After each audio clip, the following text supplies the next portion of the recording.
A 6-mile berm-off with banking to rival the likes of Talladega and a jump where the cars get airborne. No, this isn't a fantasy track from an arcade game. This is a real circuit that was raced by drivers who can truly say that they have faced fear dead in the eyes and didn't blink. Monza's combined oval layout certainly hasn't been used for many years, but it was a terrifying prospect, even during one of the most dangerous eras of Formula One. Though today's drivers won't have to worry about life and limb, the tension is still absolutely there. We'll see who can handle the white-knuckle ride as we get ready to watch round 12 of the Lotus 49 World Cup, and you'll get to see it all live here on the global SimRacing channel. Hi, I'm Samuel Ryman, standing in for Joe Peak, and with me in the booth is Johan Vandenbel. Behind the scenes, doing all the button pushing, is our director, the Dr. Amjad Yamin, and he's using cameras provided, as always, by Dougie Beard. Johan, boy, what a way to close the season. Tell us about this incredible circuit that they'll be taking on today. Yeah, exactly, Sam. I've been thinking over and over for the past week what would be the perfect way to close out the Lotus 49 show. And honestly, I don't think I can come up with a lot better than Monza combined. Today, we race at the Temple of Speed, and racing here is an almost 100-year-old practice, with the first races being hosted in 1922. The track we see today is a bit older, however, with a few refurbishments and layout changes, and stems from 1954. The 5.7 road course was then combined with the 4.2 kilometer high-speed oval, giving the combined layout a length of just under 10 kilometers. The one thing that really boggles my mind is that the drivers are easily going over 300 kilometers an hour coming out of the oval and onto the road section. And while in iRacing this part of the track is divided by a concrete barrier, the real Monza combined only had a few rubber pylons separating the two parts of the track. It's not like Monza needs things like this, however, to deliver excitement, because Monza combined is bloody quick. The drivers will reach Indy 500-like speeds at this track all the time while bouncing up and down the oval section and dreading the heavy braking points on the road course. It is an incredible place to close out the season, and I cannot wait to find out what the drivers will show us today. So to see how to tackle this incredible track, let's hop on board our GSRC Lotus 49 for a lap around Monza combined. Alright, we're in the GSRC Lotus 49, so let's do a lap around Monza. Coming up to the first half of the oval, aim for the high side because the banking is actually so steep that it will start to steer the car in for you. In fact, you have to countersteer slightly to keep it from sending you to the apron and getting the car all kinds of wonky. On exit, you'll need a little more steering input since your momentum starts to pull the car towards the outside fence. If you've timed your run right, you can slingshot past the car in front of you down the backstretch. But unless it's a last lap situation, I wouldn't advise trying to go too wide into the second half of the oval. Just like before, you've got to hold wide and countersteer. This and the narrow track make it very treacherous to do anything but single file around the oval. Hope you've got a big pair though, because now comes the jump. Let the car drift a little high, then swing it back low and try your best to keep the car straight over the crest. You can see I wasn't quite perfect, and even that tiny bit of sideways momentum makes for a scary landing. If you're in a pack, sideways landings almost always lead to the big one. Once more, the drafting game is going to be played down the traditional front stretch. Here, it's a lot more viable to go too wide into Curva Grande. You can even attempt to outbrake your opponent. Try to get the power down early, and if you've lined it up right, you can countersteer your way out of the corner with your foot down the whole way out. You can hear I had to lift slightly to keep it together. After that, switch sides and brake hard for Della Rosia. You can take quite a bit of curb on the left and get away with it. Then straighten her out and throw out the anchors for the first Lesmo. A late apex is better than what I've got going on here, though if you compromise your exit a little bit, it's okay because it's not often passes are attempted into the second Lesmo. Don't be afraid to be aggressive on the inside curb here and really focus on getting to the gas as soon as you can. This is a pretty long straight we'll be flying down. With the braking into Ascari coming up, it's a very popular passing spot. Expect a lot of aggressive defending into here. Under the bridge, spot your brake marker, then ideally you want to get the rear rotated on entry. Hug tight to the right through the second apex, and then be careful not to clobber the sausage curb on the third one so that you have an easier time applying the power. Use up all the pavement to your right, and then get on the loud pedal again. Parabolica can offer a chance to pass on the last lap, but you'd be foolish to do it any other time because of the draft on the oval. Just like Ascari, try to get the rear of the car to rotate on entry, and then ease onto the throttle on exit. I tend to try and short shift to help me find traction. Getting the launch out of here is incredibly critical to lap times, so avoid hesitation. Hopefully, you've kept it all together and have now finished a lap around Monza.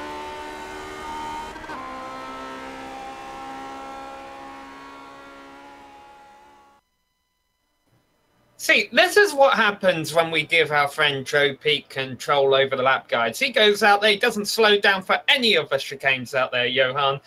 Today, these drivers will have to slow down for the De La Roja chicane, the second chicane after the Grand Prix start-finish line. So Joe just trying to get more speed out of it than what he should be. But hey, I'll tell you about top speed. These drivers out there qualifying right now. Some of them, of course, thinking about the championship. Let's take a look at our championship standings here as we hit the final week of this season. And this looks a bit odd here, Johan, because we have a tie going on right now for 5th place.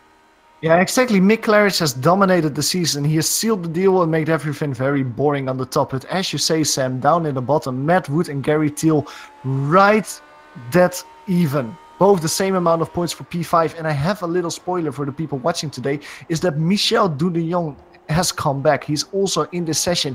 And looking at Michel Dudillon in the championship standings at the moment, he is in P7.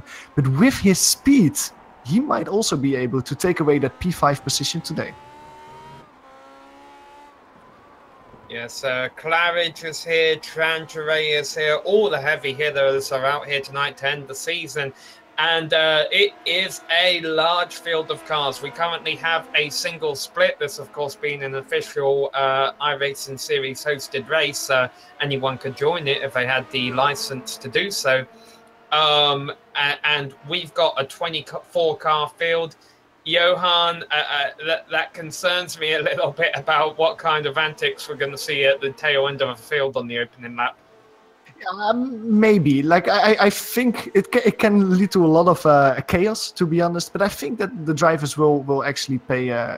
I think they'll behave because there's a lot on the line. As you say, we had the Formula 1 Championship, a lot of things, but also in the Formula 2 Championship that is being hosted as the season. Maybe we can take a look at that very quickly. There's still a lot to fight for at the moment. Hideki Koifisto is leading that with 127 points, a little bit in front of Matt Wright at the moment. Eugenio Massa and Andrew Eng, look at the gap between them. Now, the only bad news is that I don't think that Andrew Eng will be here today, so he will be forfeiting that P3 position. But as you can see, Raymond Smith is in P5. Now, that doesn't look very interesting, but if you look behind Raymond Smith, you have Simon Shaw, Don Good, Tony Teolis, and Johnny Ball. 5 drivers within 3 points battling for the P5 position. I think that the drivers will be thinking about a lot more than just victory today, but also about that final championship position. And they also could be thinking about the Nations Championship. Let's take a look at our Nations points as we enter the final round of the season. The UK has an advantage here over the United States, and then a third British-speaking country back there in third position is Australia, but only 1 point ahead of the Norwegians there. Johan, got a pretty good battle going on for third on back. Yeah, I think so as well. It's almost like a requirement to drive this war well, to speak very good English. But Norway is trying to take away that P3 position for Australia in the last moment. And with Ovid Trangeray behind the wheel, I'm pretty sure that the Norwegians might be able to do that. Now, today, we, of course, can take a quick look at the race details out there. We have round 12 of 12 rounds of the Lotus 49 Championship. The race today, it's quite a long lap, 2:22 I see is the quickest time in qualifying at the moment. It means that we do 14 laps out there, and the setups of the drivers are open. That means that they can twist the knobs and they can turn all the dials in the way that they like to make the car to their liking. And the new scoring position, as you can see on the bottom, gives 40 points for the P1 finisher out there today.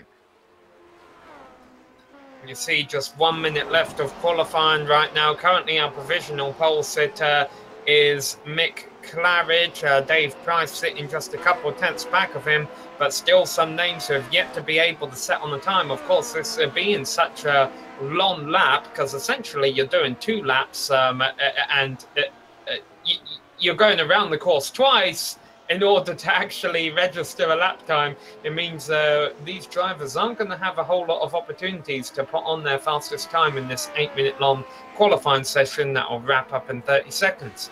Now I'm taking a look at Overtranger. Overtranger is going over the finish line as we speak. He puts it in P5, the Norwegian, and Michael de Jong behind him will put his time as well. He was quick in practice and he's also quick in qualifying. Half a tenth in front of Dave Price, who while I was talking managed to pip McLaren for that P1 position. Dave Price was thinking, finally I'm getting a pole position in the Lotus 49 Championship, and then the French driver came back. Michel de Jong putting his car in pole position at Monza, it seems. And with that, qualifying is over. Cars are about to start getting gridded up, so let's go through that grid real quick. Michel Dudignon on pole, as Johan mentioned, by half-tenth over Dave Price. Mick Claridge will be starting in third place ahead of Matt Wood. Ben Soko will be starting fifth ahead of our second driver in the points, Ove Trangeray. Neil Kemp and Tommy Unhola are on row number 4 ahead of Michael Morrison and Richard Morin rounding up the top 10. Gary Thiel, one of the people fighting for P5 in the Formula 1 Championship, starts in the double 1 position in front of Matt Wright. Benjamin Trouflandier is a new name out there. He starts in P13 in front of Simon Shaw. Hideki Koifisto, the leader in the Formula 2 Championship, starts in 15th next to Tony Teolis. Pekki Kelahara starts in 17th in front of Johnny Bell. And Gary Anderson and Jack Longris finish out the top 20. 4 drivers did not turn the lap during qualifying. They are Paul Rogers, Mark Hewitt, Don Good, and Stuart John. Maybe they're electing to do that just to get out of all of the chaos, any chaos that arises on this opening lap. However, Stuart John actually is not in the server right now. This race will be 14 laps. That means 14 laps of the oval, 14 laps of the Grand Prix course, and should be a very... let's be honest, a bit of a longer race here probably, but it should be just as exciting with Dudignon and Price starting there on the front row. Dudignon will have the high side as they go into the banking. Going to see a lot of slipstreaming right off the get-go, just waiting for a few more cars to get gridded up. Time will expire on the gridding session in about 20 seconds, so the drivers will be getting those engines revved up momentarily, and Dudignon will lead the herd into the banking to start the final round of the Lotus 49 season. And time to rev those engines up because the lights are coming on. The lights are off and away they go. Dudignon leads them away, and now the battle's already going to begin. Already 3 wide before they hit the banking. Yeah, Dave Price had a bad start, immediately got passed by Mick Claridge, and Benjamin Soko saw his chance to try to put it side by side with Dave Price, but didn't manage it. Had to tuck back in behind the driver for P4 at the moment as they go out of turn 1 of the oval, Sam. Claridge already going to get a nice run on Dudignon down the back straight, accelerating over 200 miles an hour, as you mentioned, Johan, about 300 kilometers an hour, will take a lead, but Dudignon won't mind too much because that slipstream he'll have the chance to get it back here. Now, these drivers, they've got to be wary of this bump exit in turn 4 here, especially when they're so close together. Yeah, a little lift, I think, or at least for me it always is a little lift when I come out of that part of the track, win these cars. And you see Michel Dudignon immediately using the slipstream to pass Mick Claridge. Now, funny enough, normally, I see Dave Price behind him. Dave Price also enjoying the draft, putting it side by side with Mick Claridge, but not able to use the overdrive to make a pass down there in the first corner of the road course, Sam. 2 cars off in the gravel in the Curva Grande. Tony Teolis and Simon Shaw right before they get to the heavy braking point. Matt Wood is off. Matt Wood spinning through the grass as they came down to the De La Rosa chicane. A couple other drivers bouncing over the curbs. Yeah, Matt Wood hit the grass there. That's such a shame. He started in P4. He had a great run so far out there.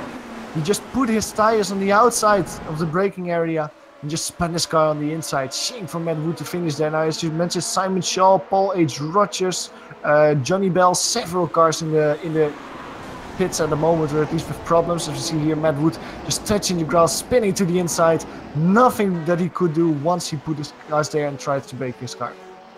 Yeah, only car I'm seeing in the pits right now is Johnny Bell. Michael Morrison just lost a lot of positions. He was off over at the Lesmos, but he was able to get his car back on course. Matt Wood still struggling with his damage. Meanwhile, of course, the Grand Prix section of this circuit allows the drivers to spread out a little bit.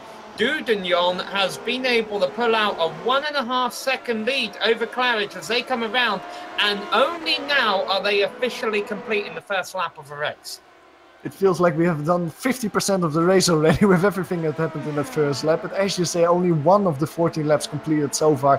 And as you say, Michel Dudignon really grabbing the bull by its horns and putting a 1.6 second gap to Mick Claridge. Michel Dudignon was the quickest in practice. In every practice session that I have seen, his name was on top of the table in qualifying as well. And look here, he's immediately passing Mick Claridge in the first lap of the race and creating that gap, not wanting to look back to the British driver who's currently under pressure of Dave Price. But I have a feeling it would be smart for Claridge, Price and Unhola, that driver running in fourth place there, to work with each other here. Sure, they could all fight for second right now, but none of them would win it. Ultimately, the best thing for them to do is work together, try and run down Dudignon. 100%, but the only problem is that these cars do not give off a lot of draft, so working together on the oval is quite easy, but if you're not quick enough on that road section, in the end it won't matter that much. Now, you mentioned Tommy Miko Unhola, who's currently in P4. That Finnish driver is having a tremendous run out there, starting in P8, already making up 4 positions to finish or be just outside of a podium position. And oh dear, Mick Claridge in trouble, off. And that's going to cost him a lot of time and positions. Not as bad as what just happened to Matt Wright, though. Pit road is getting busy as we get a replay of what happens to Claridge here. But Matt Wright and Simon Shaw now also out of the race. Mick Claridge just outbraked himself there, braked a little bit too late in the first hard braking zone after 1 minute of driving around on this track. He managed to save his car though, but he is falling back all the way to behind over Trangerate in P6 position. Now he's immediately putting pressure on the Norwegian into the Variante Ascari, not able to make a pass yet though. Yeah, good pack of cars there from 4th on back to 7th. So certainly not going to struggle to find drafting partners. To try and get the slipstream when they come back out to the oval here, which they will do momentarily. Claridge has been able to eat into Dave Price is in second now, of course. Claridge went off. Price has been able to eat into Dudignon's lead a little bit, still about 1.5 seconds though. Yeah, and actually the last lap around he gained some time on Michel Dudignon. He was 1 seconds behind the French driver last lap around, currently only 1.4. So Dave Price biting away, eating away that gap little by little. If he can keep this up, he can maybe put that French driver under pressure on the oval section. Another driver under pressure at the moment is Tommy Unhola. We were talking about him. He's currently in P3 because of the mistake of Mick Claridge. Now, Benjamin Soko is having a great run out of the first oval corner. I see Mick Claridge making it free right there. Free wide, makes the move. I think he went from P8 to P3 there. Yeah, I don't think those drivers behind him will mind it too much, though. They know that Claridge is fast, and if they can just hold on to his draft here, maybe he'll be able to pull them back up to Dave Price. Or let's see if Unhola has other thoughts, because Unhola's got to run for 3rd position. He's looking to the inside. No, Unhola is going to lead them around the Grand Prix section, providing he gets on the brakes. Well, of course, they're going through Curva Grande here, but they do have to be a little bit careful. And Claridge actually holds on. Yeah, Claridge has been superb on under braking the whole season, and you can see it here. He's just having more confidence in his braking, able to apply the brake pressure a little bit later. And you can see that even on the outside, he can stay in front of his Finnish driver. And maybe in the infield section, he'll now be able to drive away from his rivals battling for P4. Benjamin Truthlander just lost a couple positions. He dropped from 9th to 10th place after having an off coming out of a De La Rocha chicane. Meanwhile, the leaders, I don't know if Price was able to get a whiff off of the air coming off of the back of Dudignon's car, but he has ran Dudignon down this lap. Yeah, well, of course, Dudignon has not been driving the Lotus 49 for a while. Maybe he's getting a little bit rusty behind this very tricky car to drive. But as you say, Sam, Dave Price eating away that gap ever so slightly, currently only 0.6 behind the driver, and he's coming onto the oval section. He will be able to surely enjoy the draft now.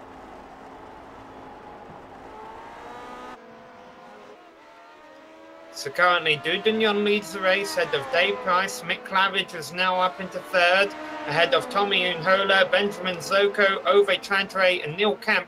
They're really the 7 who have broken away from the rest of the field, still showing, I think, 20 cars in the race on the track. Unfortunately, of course, for the drivers who are out of a race, the speeds are so high and the cars are so fragile around here, they're pretty much done for the day. And Finn's getting tasty up front. Price has a run on Dudignon here, but he's not going to make a move yet. No, it seems like he wants to stay behind through this corner, the second oval corner, and then make that movement, that really long straight that mixes the oval with the road section. He's hugging behind, taking a slightly higher line than the French driver, losing a little bit of track position, but probably able to take a little bit more speed over the jump here.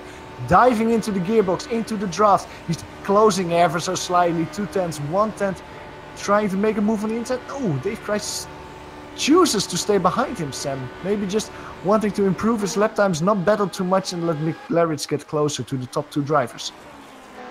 Yeah, because Claridge is still trying to hold off Unhola for third place there with Trantre behind him, Zoko and Neil Kemp, and these drivers actually coming into the De La Rosa chicane right now. Always want to make sure when we have a pack this big that these drivers are able to get through this technical part of a circuit without any incident.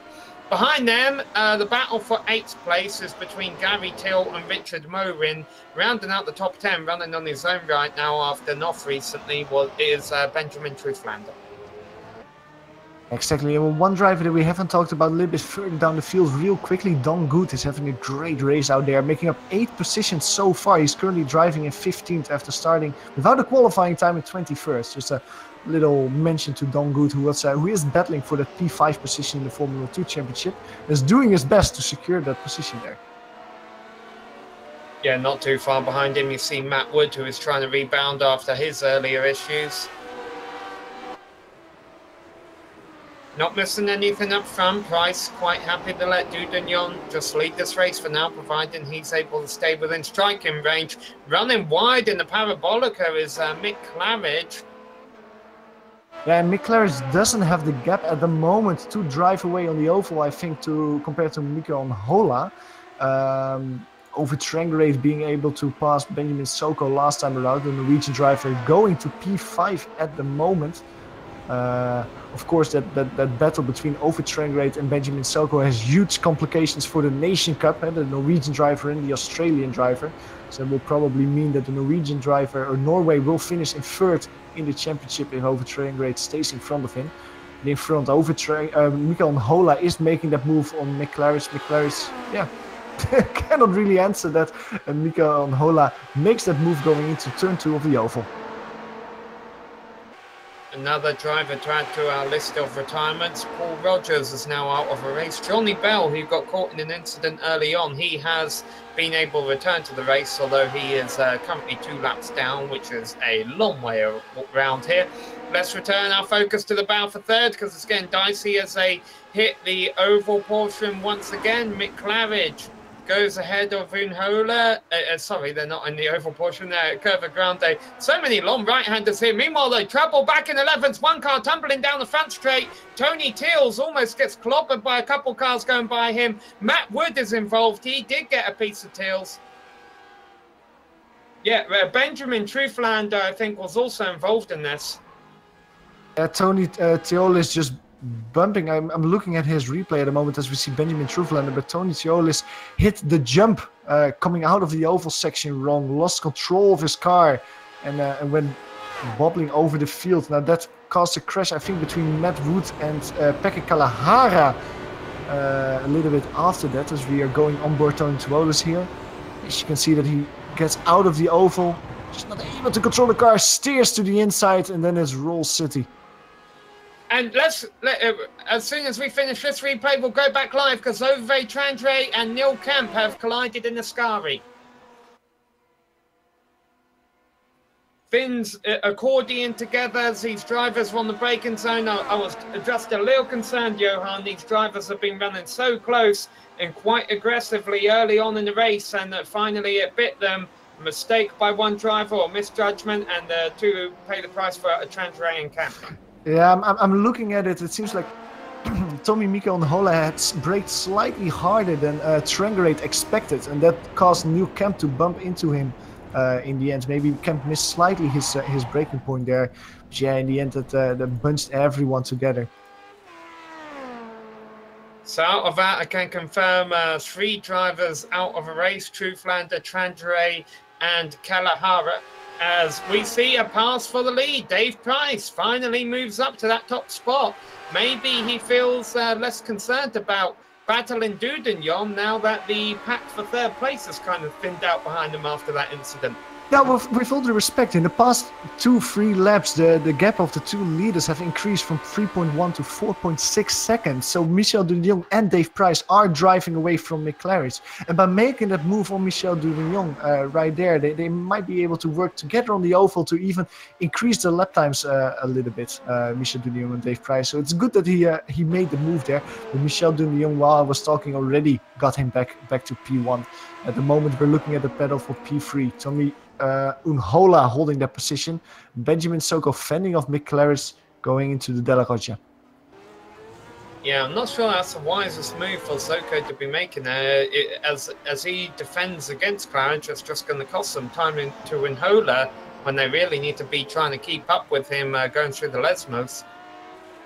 And also, like, I've defended on the inside of that corner, but he went really far to the inside, Benjamin Soko.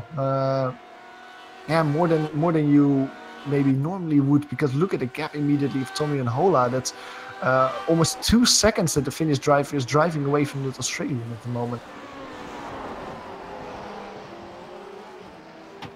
So all this has changed up our top 10 a little bit. It's now Dudignon leading Price still. He was able to get that back. Unhola has been able to break away from Soko and Claridge while they've been swapping while they've been worrying about each other for 4th place. Richard Morin and Gary Till still having a quiet race. They're running 6th and 7th right now. Neil Kemp has recovered from his spin in the Scari. He's back up into 8th. Michael Morrison and Hideki Koivisto are now the 2 new names in the top 10. Yeah, and I just want to mention Don Good again, because he's continuing to drive incredible pace. Currently up 12 positions. Mark Hewitt had a little problem, I hear from the director. Yeah, it looks like he just had the solo spin in the Scari. Gets back going again, costs him 1 position. Rocking the Frisian colors there, I see. It's an easy corner to make a mistake there in Ascari, but luckily he's able to continue his race currently in P13. Now all the way in the front, Dave Price is again closing in to the back of Michel Dudignon. But again, Sam, he chooses not to make a move and stay behind the Frenchman. It almost looks like Dave Price only wants to make that move when he can do that between turn 1 and turn 2 of the oval. But besides that, he doesn't want to be in front of the French driver during the road section. Well, let's not forget, this lap, a lap around this track, ends with the GP portion of the course. So where you need to be to win the race isn't out of turn 4 of the oval, it's out of turn 4 of a parabolica. This is where Price really needs to make sure, if he's running 2nd on the final lap, he's able to capitalize on the slipstream of Dudignon as they're coming down here to Ascari, or maybe on the run up to the parabolica. That's where whoever's in 2nd on the last lap of the race needs to be thinking about making a move. Honestly, I'm not sure it matters too much who's leading coming out of the oval on the last lap. Michael Morrison and Don Good just had a couple of offs, but they were able to return to the track without any drama. Yeah, we were talking, I see the battle for P3 heating up ever so slightly once more. Tommy and Hola, after the defensive move of Benjamin Soko, had managed to create a little gap. Well, that gap has shrunken down. Only a few tenths behind the drivers at the moment. And Benjamin Soko is more looking ahead to the finish rifle than behind him. As we hear Neil Kemp. Yeah, he just got in the wall in the Scari here. We're right at the halfway part of a race right now, Johan, and I wonder if some drivers are starting to lose their attention span a little bit here. Kemp just clipping too much curb on the entry there. I mean, that could be. Now, Neil Kemp luckily didn't hit the tire barriers, and he's able to continue Didn't even lose a position if I see it properly. Still in front of Michael Morrison, although the gap has shrunken a little bit. But it might be that it is of course a difficult track, and especially if you have like that oval section where you're full throttle with only a little lift for almost a minute, 1.5 minutes, and then you go to that road section where you have such hard braking points where you have to be completely on edge. You cannot be a meter later or you shoot yourself in the foot. It's a really tricky track to really be consistent, and yeah, I can completely understand if drivers are having trouble with that today. Another driver with a little off at the moment or last lap around was Don Good, who had a little self spin as well in the Ascari chicane. Lost 2 positions, but didn't damage his car and is still continuing.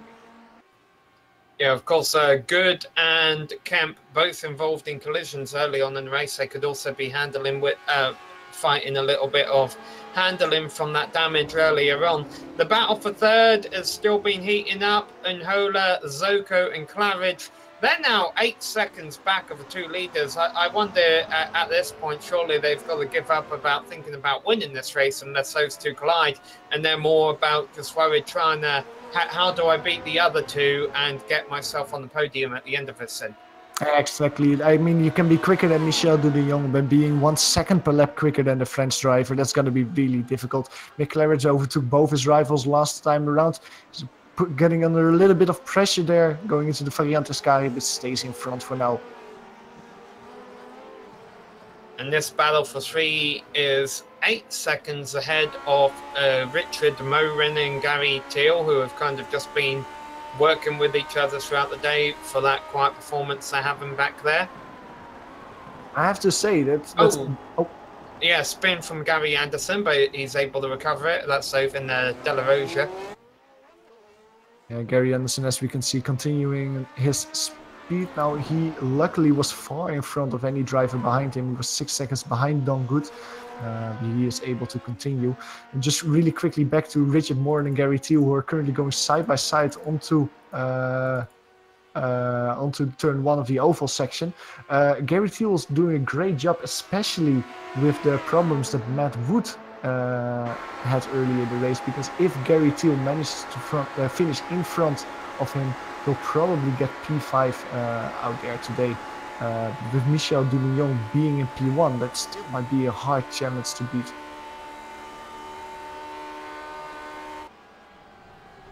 Yes, Teal was able to use slipstream there, get by Morin. Morin might return the favour when they come back out onto the front straight.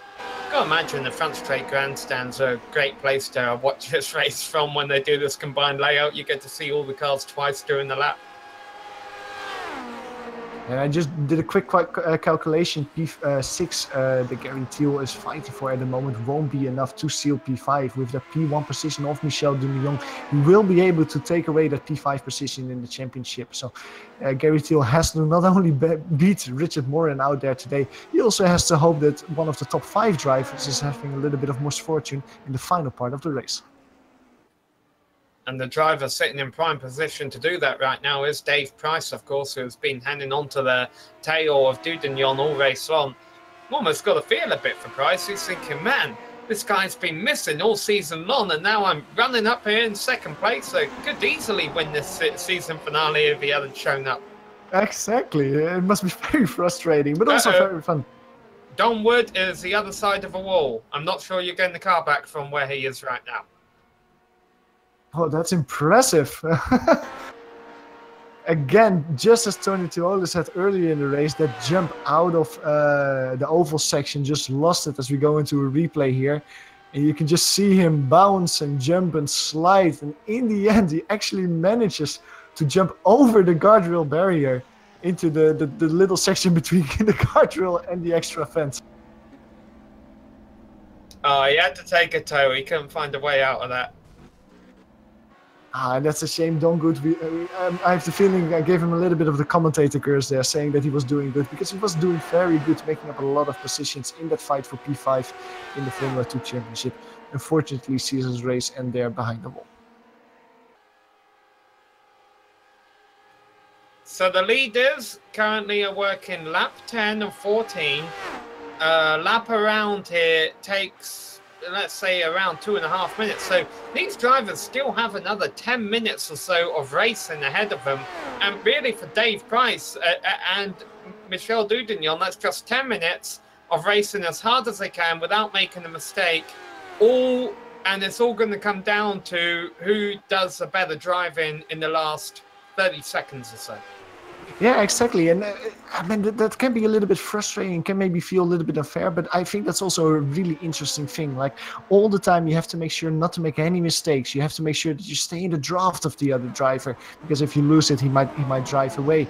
And at the same time, you have to think, okay, like where is the other driver slower than I am? Where is the point that I can make a move in that last lap? And it really becomes almost a tactical battle where you only have one opportunity to strike the other person to grab the victory out there today. So I think there's a lot of thinking going on in the mind of Dave Price and Michel Dudignon right now of what they will try to do when that last lap comes.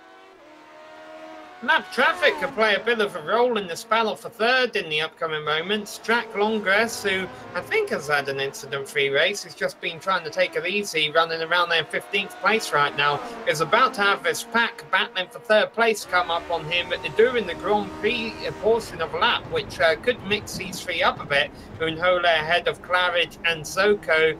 Hopefully for these three, they'll actually catch and pass them on the run down to the parabolic, or maybe even the run down to the oval here. Sure enough, I think Longress is backing off and they're going to yield it to them here. Yeah, I think so as well. Maybe not in parabolica, maybe in the next part, but Tommy Unhola currently in P3. Now, Tommy Unhola is one of the drivers that has improved dramatically over the season. Managed to, I think, grab one podium position earlier this season, as they are indeed passing Jack Longress on the start-finish straight. And I think to top the season off with another podium for that Finnish driver, that will surely be the cherry on the pie, so to speak, for Unhola. Now, another driver that we haven't talked about, which I can understand because he's currently 2 laps down, is Johnny Bell. Johnny Bell was involved in a crash earlier this race, sent his car to the pits, had to get some repairs, but actually chose to not retire his race, but actually continue. He's currently driving in P16. Now, a few laps from now, there will be P14 when he passes a few laps cars that have crashed so far. But in that position, he will do very good results for the Formula 2 Championship. Johnny Bell was in P9 in the championship going into this race. With that position, I think he will grab P2 in the Formula 2 Championship in this race, and that means that he gets ascended all the way to P5 in the final championship. You see, we're at that point of a race now where getting some drivers blast down the front straight on the oval, while other drivers half a lap down blasting by it on the GP portion of the course. Credit where credit's due. Jack Longress, just by persevering, actually moved up from 15th to 13th the last lap around. 12 cars left on the lead lap. I think we'll see 11 finish on the lead lap. Gary Anderson has still been having trouble with that De La Rosa chicane that could cost him a lap by the end of his stint. Currently top 10 remain Dudignon, Price, Unhola, Claridge, Zoko in the top 5. Till and Morin continue to run nose to tail in the battle for 6th ahead of Kemp, who's had his difficulties today, but still there in 8th place, and Koivisto and Hewitt rounding up the top 10. Yeah, and the hardest battle at the moment is Mick Claridge, I think, for the P3 position. He's putting a lot of pressure on Team Mikel Unhola, and I think for good reason. Mick Claridge is very quick in that road section, but Tommy Unhola is able to make the difference when they come out of the road section and make some moves onto the oval. Coming out of the Variante Sky now towards the Parabolica, Mick Claridge just closing in ever so slightly, enjoying the draft. Probably will try to make a move going into turn 1 of the oval section. Matt Wood trying to get his name back up into the top 10. He's pressuring Mark Hewitt for that position. Matt Wood, of course, in that battle for P5 in the overall championship, as Mark Hewitt is making a little bit mistake in the second last mode there.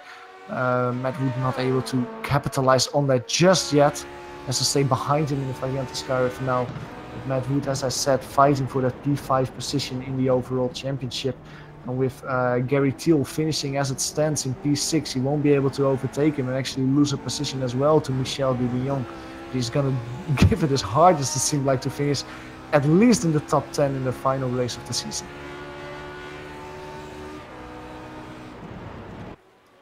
All right, Dudignon Well, actually, I say he's coming across the start-finish line. He's doing that on the oval portion of the course, not the Grand Prix. 2.5 laps left to go for Dudignon and Price. So now Price is...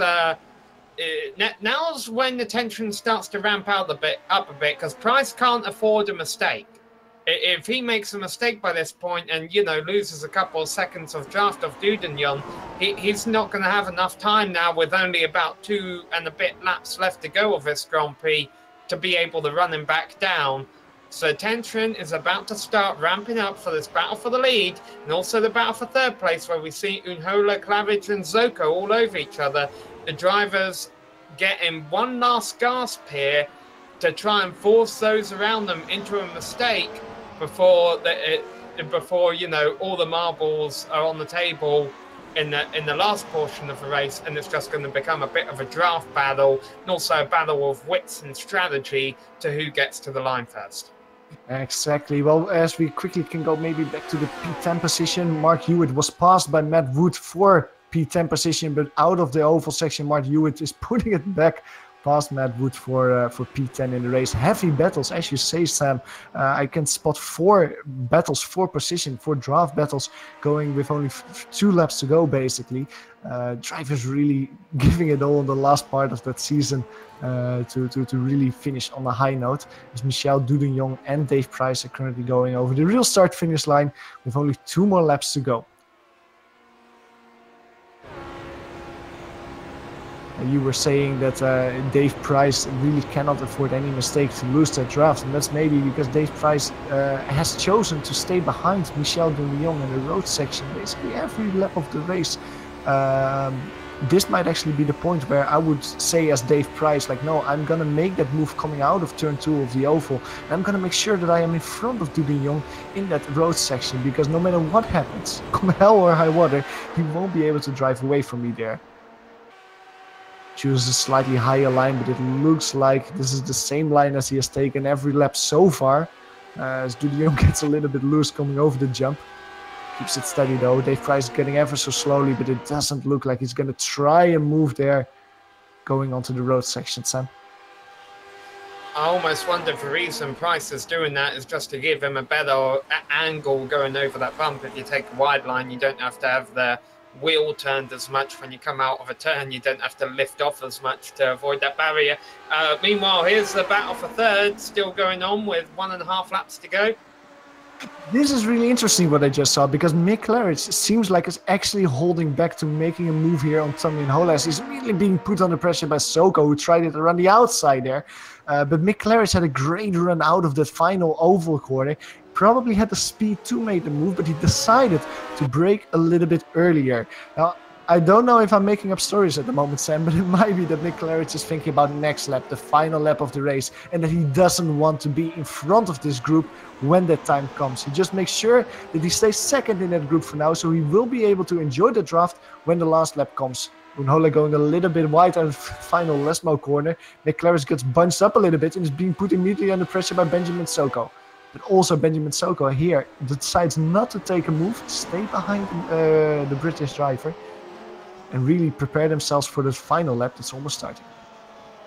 The last driver on the lead lap, Gary Anderson, just had another moment and opted to tow from the pits. I'm sure the leaders will appreciate that, because that means they won't have to deal with lap traffic on the final lap, which starts now. Dudignon has the lead. Now, is Price going to think about trying to make the pass stick on the run out of essentially oval turn 4 in about 30 seconds time, and try and have a lead when they go through the Grand Prix section? But look at the lead Dudignon has now. Is this by design on Price, though? Does he know that if he lets him get a second ahead, he can get a really good run on the oval? Here he comes. He's starting to eat into that lead.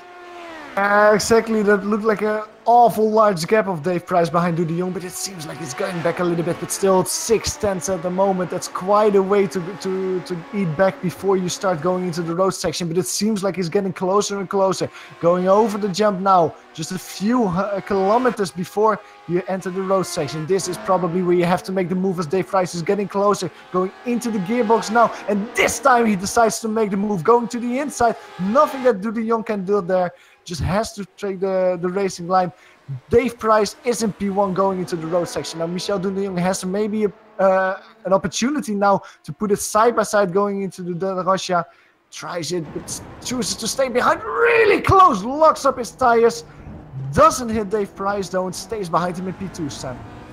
Price timed that to perfection. It looked like at any other racetrack you would think, why would you give a leader a second on the final lap? But Andy overshoots. That's the first mistake he's made on the lap here. He ran wide. Excellent. Lesmo won. Battle going on for third place as well. Mick Claridge has lost in that. He's gone off course, but we'll stay up here where Dudagnon is holding off Price with only 2 turns left to go.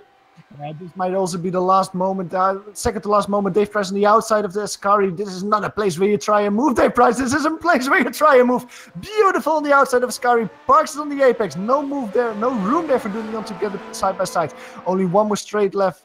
If Dave Price manages to stay on the inside, he will grab his first victory of the season. Stays there. Dudagnon outside, inside, sells a dummy. Beautiful move of Dudagnon there. Tries it on the inside. Dave Price, oh, they almost lock wheels there. Going side by side. Dave Price will have a better momentum.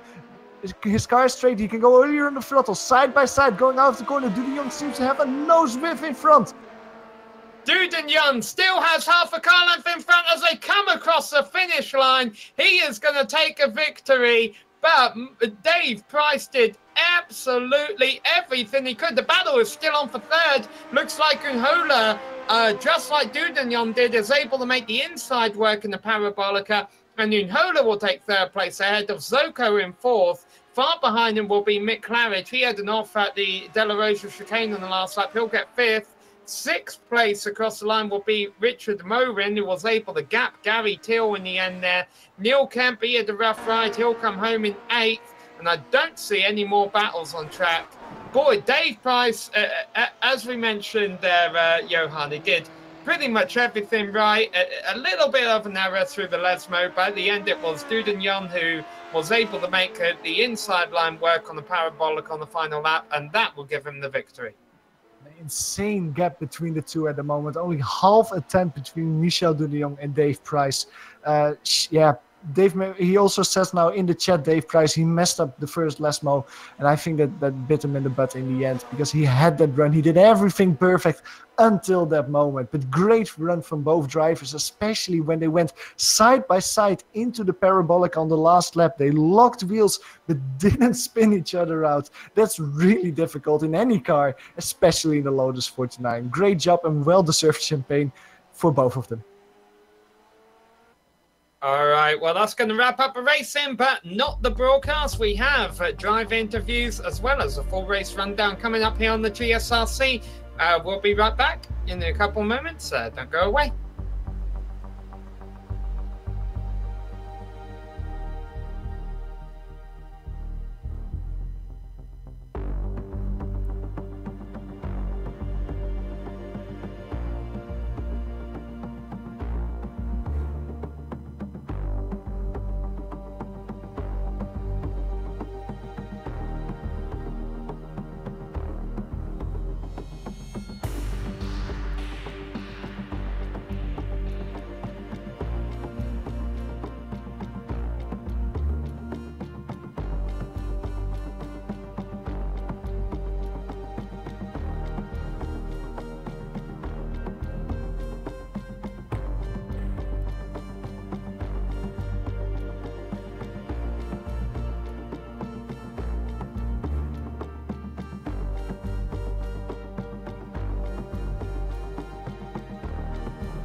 Hello and welcome back to Monza, where, as we just mentioned a while ago, one of the moments that may have cost Price a win was his mistake in the Lesmo, but I think one of the moments that definitely won Dudignon the race was when he was able to sell the dummy to Dave Price heading into the Parabolica, the final turn on the last lap, and he was able to take that inside line, and that's ultimately what gave him the victory. We've got the replay here, Johan, starting from when they were back in the Ascari, and boy, things were getting close by this point.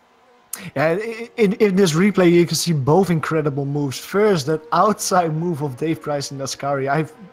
You barely see that happening. It's a beautiful move. Now here, he knows that he has to defend the inside. He stays a little bit there. But in the last moment, he thinks like, okay, I have to go back to the ideal racing line. Dudignon sells the dummy here. And then like Ricciardo did in the Formula 1 in China, he just sends it to the inside, licks the stamp, as the Australian would say it, and makes that move. A beautiful move on board from Dudignon. And yeah, like you say, like Dave Price says that he lost it by making that little mistake in the Lesmo, but Michel Dudignon really made a race-winning move here. Really impressive.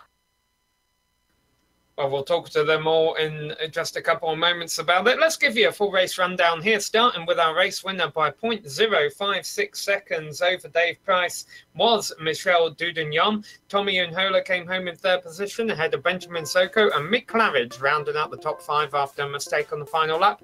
Richard Moen and Gary Teal had a quiet races all race long, came home with solid 6th and 7th place finishes ahead of Neil Kemp, Hideki Kavisto and Matt Wood. And P11, it's the Frisian car of Mark Hewitt, making up 11 positions in front of Jack Longgrass. Gary Anderson comes home in P13 in front of Johnny Bell. Now, Johnny Bell, I just saw him mention in the YouTube chat, he thinks that he deserves the Dory Award. Now, I think he actually does out there, because even though he had a problem in the first part of the race, he didn't give up. He went back on track, and I think that by actually finishing the race in P14, he will get P5 in the Formula 2 Championship. So really good sportsmanship out there from Johnny Bell. Michael Morrison was one of the drivers that didn't make the race, comes home in P15, was classified in P15 in front of Don Good and Tony Teolis. Over Trangrade had that problem with New Camp in the race, come home in P18 in front of Benjamin Trouf-Landier. Becca Kalahara comes home in 20th, Sam. Yeah, and then 4 drivers whose days ended earlier: Paul Rogers, Simon Shaw, Matt Wright and Stuart John. Well, let's bring our 3rd place finish in here and start our interviews with the bottom step of a podium, Tommy Unhola. Tommy, we were watching a great battle for the win at the end there, but likewise, there was a great battle for 3rd going on all race long, and you came home the winner of that. Congratulations. Yeah, thank you. It was really great battle, and I had lots of fun with that. It was really fun race. Yeah, what was the key move there? I noticed you were on the inside of Zoko in the parabolic on the final lap. What was that what you were after? Just make sure in the parabolica you had that inside line?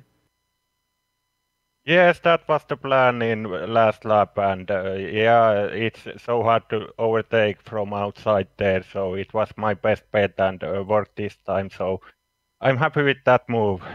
Laps before that were funny, as it seemed like Mick didn't want to overtake me, and I tried to I drove a little bit slower, as I didn't want to lead second to last lap or into last lap, so it seemed like no one wanted, and I went wide on Parabolica on purpose, and everybody just slowed down, and it felt like we almost stopped, but we had really great fight there, and it was fun.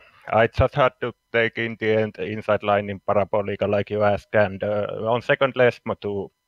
No, into Ascar. I forgot already. It was so hectic race, and first lap was crazy. I think I overtook 3 or 4 cars, and there was a lot of action in the race, so I don't remember everything. Yeah, definitely a lot of action. It's hard for us to remember everything that happened on the sleeve. But yeah, you started 8th place, finished 3rd place. Not a bad way to end the season. And that very exciting track here, as always, the Monza combined configuration. Yeah, it's really exciting and yeah, interesting track, and especially with this car, it was my second time here, and I was a bit scared. I'm not feeling so good. There was visitors, and he left half hour before the race start. So I had like 3 or 4 laps to practice or warm up today, and yeah, it was really tight. It's so hot here that I thought maybe I'm not going to race, but it was great. Good way to finish the season. Only thing that there was not room for 3 cars before the Curva Grande on last laps. I was fishing for that as I saw Mick and Benjamin uh, go as 2 there, and I was wishing that there was space for 3, and that would have been a great way to end the season. But it was great race anyways. Yeah. Well, we appreciate you putting on the show for us today, Tommy. Congratulations on the podium. Congratulations on a solid season, and we look forward to seeing you back in a couple of weeks' time. Yes, thank you. Thank you. It was great season. I might miss first race next season, but see you later. All right, and that was our third place finisher, Tommy Unhola. Let's go one step up the podium, where Johan has called up with Dave Price. Yeah, Dave Price put out an incredible show out there today. What a battle you had, Dave, there with Michel Dudillon. Give us a little bit of a point of view from your perspective. How was it out there today battling for the lead? I don't hear Dave at the moment. Okay. We cannot hear Dave at the moment, so let's maybe bring in Mick Claridge in the booth really quickly. Then we go back to Dave Price very soon. Yeah, because Mick Claridge also had an incredible race out there. Mick, you had an amazing battle with Tommy and Benjamin out there. Tell us a little bit about your perspective of the race. How was it out there for you? Oh, can you hear me all right, Johan? Yeah, perfect. Yeah, it was an annoying race for me, mate. I hated it. It was, yeah, when I lost, I can't even remember if I spun around all the way or a half spin or whatever. But yeah, when I lost the gap to the leaders there, I think there was about 4 cars ahead of me then, and I just thought, oh, how, I was just wondering how we're going to catch back up to the leaders, because Michelle and Dave were both quick. Dave's been quick all week. And Michelle's always fast, but yeah, I come down the lap after the incident. We was like 3 wide going into the second part of the oval, I think, and it was so scary. I think it was doing about 210, and there's such a big step up onto the oval, and but I just had to get in front and try and work with someone to catch back up to the guys in front. But Dave and Michelle know what they're doing. If they'd have seen us doing that, they would have done it themselves, and they would have kept the gap. But no, it was good fun with Tommy and Ben. It's always good fun with those guys. I was trying to scream at Tommy to get him to help. Come on, Tommy, let's work together. But I don't think he can hear me, because he said yesterday when we're driving, he can't hear the microphone. So the fact that we did it for a lap was better than anything, I see. Well, maybe that's something to look at for next season, like work on walkie-talkies or something that you can communicate with each other during the race. Now, one thing you're saying, Mick Claridge, is you had a mistake at the beginning of the race. I was just wondering, as a driver, you're always a really very quick driver. How difficult is it to get that car slowed down, going from the oval section to basically that first chicane in the road section? Because it seemed like a lot of drivers were having trouble with that out there today.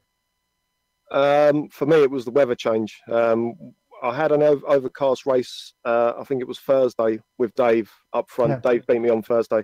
And it's just, what it is with me, I always have the shadows turned on. And I always use shadows for brake markers. And I've got to sort that. I've got to change it for next season. So as soon as I come off this interview, I'm clicking shadows off, because I just keep missing my brake markers in overcast sessions, especially when you're doing that sort of speed. It's not too bad when you're on a slower track. But coming out of Curva Grande, I don't know what we're doing there. 170 in the braking zone. If you miss it by 5 meters, that's it. You've overshot. So for me, it's just the fact that the shadows weren't on the track. So it was exactly the same on the last lap. That explains at least those two mistakes we saw there. I seem to remember that Sean Lacey used to do that as well in Formula One. So at least you're in good company with people that use the shadows as braking markers. You finished this I don't hold the steering wheel like he did though. He used to hold it right at the top, didn't he? Exactly. Well, Mick, you finished this championship out on top. Next season, we're coming back. I think the goal for next season is just defend the title once more and bring it home to the UK once more, right? Do you know what? Next season, I'm almost scared to say it, but next season, if I win next season, that'll be 10. If I win the official series championship, that'll be 10.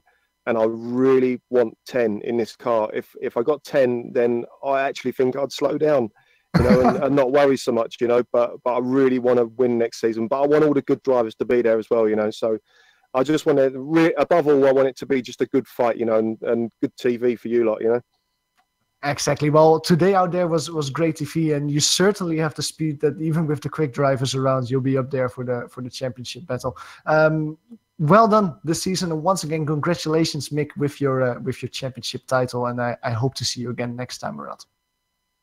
Yeah, I'll be here next season, and yeah, thanks to everyone that took part in the series this season and all the seasons, and thanks to you guys. Such a great service you put on. Awesome. Well, that was Mick Claris, our champion in the Lotus 49 this season, coming home today in P5 after that great battle with Tommy Iannola and Benjamin Soko. In the meantime, Sam, I heard that you have caught up with one of those drivers. You've caught up with Benjamin Soko. Yeah, we'll give Dave Price a couple more moments to try and fix his microphone, and it doesn't look like that's going to happen, unfortunately. So we've got Benjamin Soko, our fourth place finish here in that three-way battle we saw for third throughout the second half of the race. So Benjamin, I guess you're probably glad you didn't get fifth, but not so glad you didn't get the podium. Yeah, I was hoping for a podium, but with the company I was with there, it was always going to be tough. And I thought that I had I thought I had practiced it, or I thought I was a bit better than Tommy into Parabolica. So I gave it a shot in the last lap. Didn't quite come off, but it was a really good battle. And yeah, like you said, glad to finish fourth, better than fifth. Yeah, we saw the battle for first and the battle for third both came down to the parabolic on the final lap. And in both instances, it was the driver on the inside who got to the line first. Did you think the outside line would work for you, though? No, not really. I was hoping that I would just be better on the brakes and then better on traction and fluke it somehow. I knew Tommy was always going to defend. He was defending really well the whole race, driving really well the whole race. So it was always going to come down to that. I guess I was kind of lucky as well that Mick had a bit of a spin. Who knows what would have happened? We all were playing the strategy. I think everyone was sort of slowing it down and no one wanted to be leading into the last lap, but I had a plan for that too. It's always fun here at Monza, and I had a good time. Congrats to Tommy for sure. He did really good race. Good season for him. Yeah, how would you rank this season now that we've got all 12 weeks in the books for yourself? Pretty good, actually. I think I ended up pretty high up in the results, which is not what I was expecting. I've got a new steering wheel and pedals for this race, which I'm not entirely comfortable with. So that's held my confidence back a bit. So I'm really surprised with fourth for this evening. And but overall, the whole season, I did my usual average performance, but I of course enjoyed all the nice racing, good, clean, hard racing all the way through the season.